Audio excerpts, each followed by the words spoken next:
हत्या करी हाथ हाणी नहीं गले दर्शक बंधु चिकिटी नुआपड़ा अंचल आसुची खबर गंजाम जिले में ये चांचल्य चिकिटी नुआपड़ार बाहुद नदी पठारू मृतदेह उद्धार होईछि।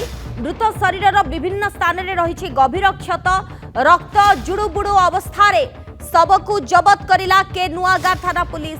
फूल तोलिबा को जाइथिले युवक जनक आउ से समय तांको हत्या करा देछि। शरीर विभिन्न स्थान में क्षत दाग रही हाथ को मध्य हानि नहीं जाइछथि दुर्बृत्त अर्थात गोटे हाथ युवकंकर नाही कटा हाथ कोठी तार मध्य खोज खबर किछि नाही।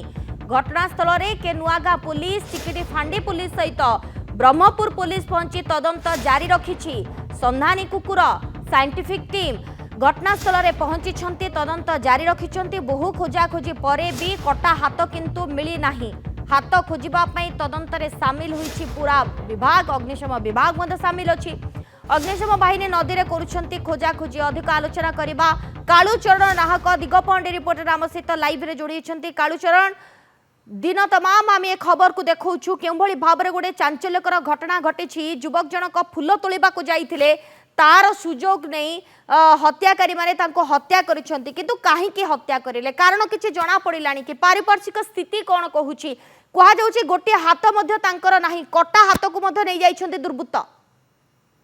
देखो सोनाली जो देखा गंजाम जिले में दिन को दिन गोटे पर गोटे मुंड गड़े लगी। जो देखा आज भोर समय जितेबाला गंजाम जिला चिकिटी निर्वाचन मंडली चिकिटी ब्लॉक जो नुआपड़ा गाँ रही नुआपड़ा गाँव जो बाहुदा नदी पठा रही बाहुदा नदी पठार जड़े रक्त जुड़ुबुड़ु अवस्था जड़े युवक मृतदेह उद्धार होती।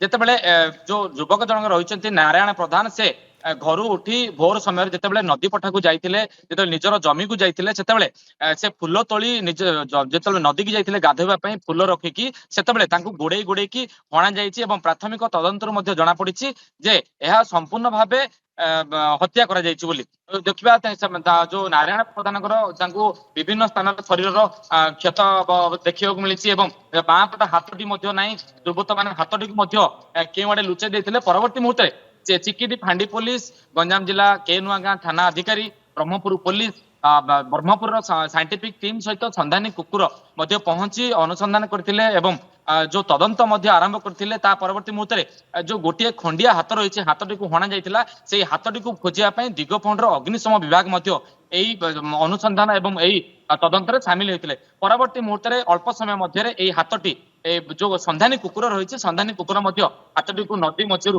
खोजी पाई जो रही नारायण प्रधान शव को ब्रह्मपुर एमकेसी एफएमटी को पठा जाइए शव व्यवच्छेद करा जो देखा तीनोटी टीम जो ब्रह्मपुर पुलिस के नुआगां पुलिस एवं चिकिटी फांडी पुलिस तीनोटी टीम गठन करा जाइए ब्रह्मपुर एसपी निर्देश में गोटे टीम परिवार सहित पारिपार्श्विक स्थिति कौन कहूछि एवं आखपाख स्थानरू सेमती किछि सामग्री जबत करिछि कि साइंटिफिक टीम एवं कोथिरे हत्या करा जाइछि को मारणास्त्र रे हत्या करा जाइछि युवक जन को तार किछि पता मिलिलानी कि पुलिस को। देखो सोनाली जदि देखा पूर्व शत्रुता रही कि पुलिस प्राथमिक तदंतर सूचना करने सहित आलोचना करने सहित परिवार सहित आलोचना देखा जो गाँव तीन चारोटी सीसीटीवी को रिव्यू कर प्ले कर सीसीटीवी गतिविधि नजर रखिंट जेहेतु से नारायण प्रधान भोर समय जाते भोर समय कौन घटी केतबेले पछरे किए जाइए कि बालीघाट को लेकिन हत्या करा पूर्व शत्रुता रही तमाम दिग उपर आलोचना करुच्ची अनुसंधान करुच्ची तदंत करुच्ची पुलिस। तो देखा परिवार लोकों सहित आलोचना करुच्ची के नुआगां पुलिस घटनास्थल रे जो आपण जंती कहिले जे हत्या करियो केउ सामग्री हत्या करा जायछि वर्तमान पर्यंत केउ सामग्री हत्या करा जायछि ता मध्ये मिली नाही एवं जो देखिबा जे पूर्व शत्रुता ना कटा हाथ किंतु मिलिला संधानी कुकुर सहायता रे गोटे हाथ नथिला से हाथर संधान मिली कटा हाथ मिली किंतु बड़ कथा होछि किए काहे कि केउ उद्देश्य रे हत्या करिछि तार कारण वर्तमान सुधा अस्पष्ट रही। परिवार लोकों को मध्य बाबद रे पचराउचरा जारी रखिछि पुलिस। बहुत बहुत धन्यवाद कालूचरण आपनक सूचना पाई। कालूचरण नाहक दिगपहंडी रिपोर्टर आम सहित लाइव रे जोड़ी संपर्क में अधिक आलोचना करथुलु। समय सरीछि हमर स्वतंत्र उपस्थापना को ए छकुछु। नमस्कार।